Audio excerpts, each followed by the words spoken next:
masque c'est des objets les plus représentatifs de l'art primitif, l'art premier. C'est faire une exposition sur le masque. On n'est pas les premiers, il y a eu plein d'expositions sur le masque par les confrères ou dans les musées. Il y a des ouvrages nombreux qui ont été faits sur le masque. Nous, c'était une manière de montrer notre travail, qui est un travail d'antiquaire.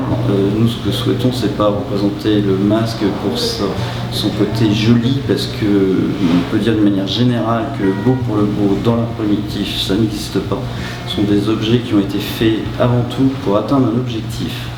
Et cet objectif, il était évidemment sacré, spirituel, et tout ce travail entre l'artiste qui a conçu cet objet, le porteur et sa destinée, il reste des traces. Ce sont des traces de patine, ce sont des traces de... On va découvrir que ce masque a été chargé de sueur, de sang, et il va... C'était une effluve à l'âme, c'est une âme qui est avant tout présente sur ces objets.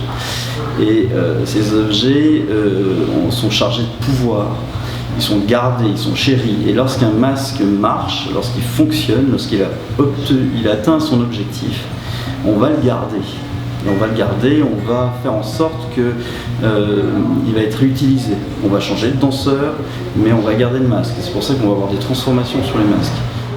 Pour nous, c'est important de faire une exposition, je dirais, grand public pour le parcours des modes. C'est-à-dire qu'on a réalisé un ouvrage qui montre justement ces caractéristiques de ces masques. Ce sont des personnages qui ont réellement des traits de caractère. Un masque, un objet d'art primitif, il est chargé. Il est chargé pour exprimer des sentiments, un groupe familial, une ethnie. C'est surtout faire découvrir les arts premiers à des gens qui n'ont jamais vu ou qui s'interrogent, et de faire comprendre que nous sommes des antiquaires et nous montrons des objets qui doivent être le plus anciens possible pour montrer que c'était des objets qui étaient réellement dédiés à des cultes et à des perceptions qui ne sont pas les nôtres, et il faut peut-être se poser ces questions-là.